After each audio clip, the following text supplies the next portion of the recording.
Nathan Boch. How's it going today, man? All good, all good. Good morning, fellas. Man, last night was an absolute blast. The night before, an absolute blast as well. And we're seeing this team start to. It feels like they're recognizing the moment, Boch. I don't know if that's a real thing. I know a couple of years ago, you told us September's when there's not a lot of baseball left, and it's time to start, getting things in order. Is this a little before where you guys are saying, hey, okay, there's not a lot of baseball left. Let's go ahead and get things rolling.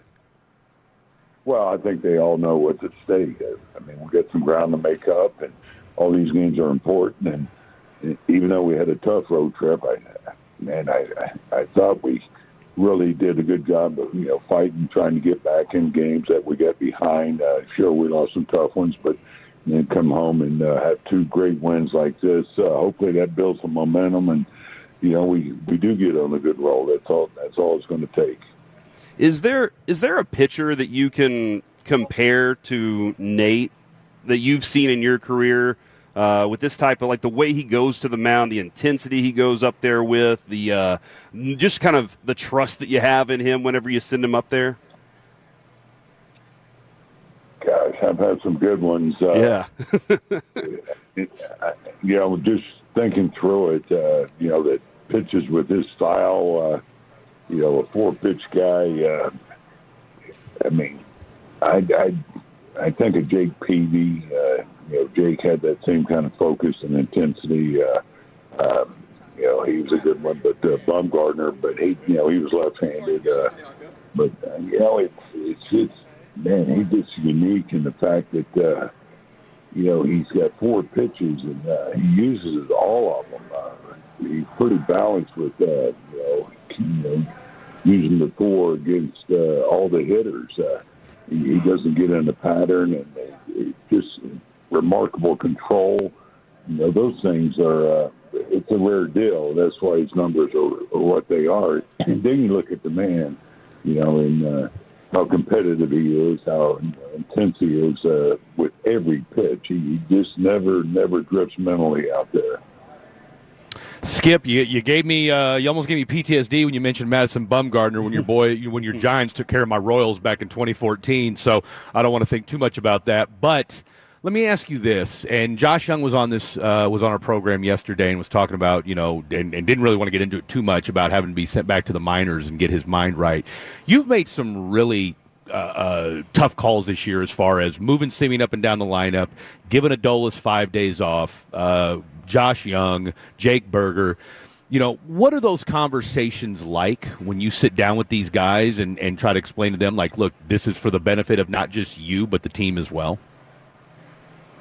Yeah, sometimes you have to have those hard conversations that aren't a lot of fun for the player or for you, but, you have to try to do things to get guys on track, also do what's best for the club. We all have our moments. I'm talking about players where they may need to be moved in the order, or the cases, a couple of cases this year, maybe go down, get reset down in the minor leagues, and just working some things where there's not so much pressure on you. Anyway, it's the toughest job I think for a manager. It's like spring training. When you're sending the guy down, especially at the end. The early ones are easy, but when you get toward the end, there's a lot at stake for these players making the team versus going down to AAA. And so those aren't easy conversations, but they have to be done, and you have to do what you think's right. If you have the conviction, then you just be honest with them and you tell them exactly what you're thinking and what we're doing. No question with that. Bruce Bochy joining us here talking all things Texas Rangers. We're getting down to proverbial nut-cutting time, Coach, with roughly, 6-7 weeks left before the playoffs get rocking and rolling. And so what does do the conversations and the messages get shorter now as far as kind of what goes back and forth between you and the team? And like you already alluded to, these guys already know what's at stake, especially since we're now in the throes of a wild card run. Yeah, it's not like we're having meetings every day talking about it. No, I don't do that. We had a meeting the first day after the All-Star break, and sure, we have our hitters meetings. We talk about it in our pitchers meetings. But now, as far as getting the club together, these are men here. They've been around. They know what's at stake. And I've talked to a few players. I tried to do that as much as I can on guys who I think I need to talk to. It's a good group here. And they get it. They know what we need to do, and let's come out and play well every night. I wanted to stick back on Seager real quick. He made some pretty awesome defensive plays last night, and I just noticed this. He appears to kind of slow things down when he gets the ball in his throwing hand. But then that play in the ninth inning, he knew he needed to speed things up to turn that double play. What do you think of his presence on this defense? Yeah, he's got such a great clock on him as far as knowing when to speed things up, when he has a little bit more time. He has such a good feel. And so much is talked about his hitting, but he is really, really, I think, an outstanding shortstop. He's got great hands. There's been balls there that's taken some really tough hops, and he makes it look easy. And he's got a gift, and he's an accurate thrower. But that play last night, he knew what was at stake and gave Marcus a perfect feed. And Marcus said he did a great job of turning it. Those are plays that win games. And, I mentioned it last night. In our game, you can have a great game without doing something offensively, and he did it. Well, and, speaking of that offensive part of it, I've just noticed over the last maybe couple days, maybe a couple outings, it seems like Seager's kind of itching to chase at that low pitch. And I'm just kind of curious, in your experience, how does a hitter get into a place where they just cannot resist a certain pitch or a location when they just I got to go after that one? Well, it shows you how tough hitting is. I mean, yeah. These guys are pretty good on the mound, and nobody wants to chase a pitch down there, but he's human, and he's aggressive. He's one of those guys that he's looking to hit every pitch. That's his style, and it works for him, and that's why he's had a tremendous career. And I think he's heading to the Hall of Fame. That's how good he is. And I don't think that's unusual for some hitters to go in a little, I don't want to say skid or slump, whatever, but, where you chase occasionally. Yeah, he's always done that. When I saw him in L.A., he do that, but nobody adjusted better than him. And reset at the plate. So, no, it's going to happen. Skip, what has impressed you the most, outside of hitting the ball, obviously, from what you've seen out of Joc Pederson these last two nights, and what's clicked for him that wasn't clicking at the start of the year? Timing, confidence. Those two, I think, go hand in hand. He just on time, and he was late on the fastball earlier, and I've seen the ball better. He's taking pitches that he should be taking, and he's not missing his pitch. And it's a couple games, but you got to like where he's at right now. He's on base 4 times, barreling up the ball. This is more who we know, and knock on wood, this is what it's going to. What we're going to see from Joc from here on out, because we need him. He's a big part of this offense. He was signed to come here to be a big part of it, and you saw what he can do when he's right. Question for you. You've been doing this for a long time, and back in the day it was, all right, just tell guys don't look in the newspaper, and for the most part they wouldn't hear all the criticism.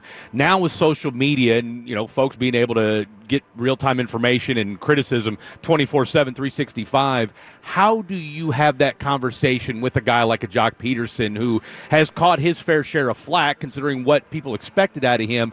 What are those conversations like now with guys when it comes to trying to shield them from that?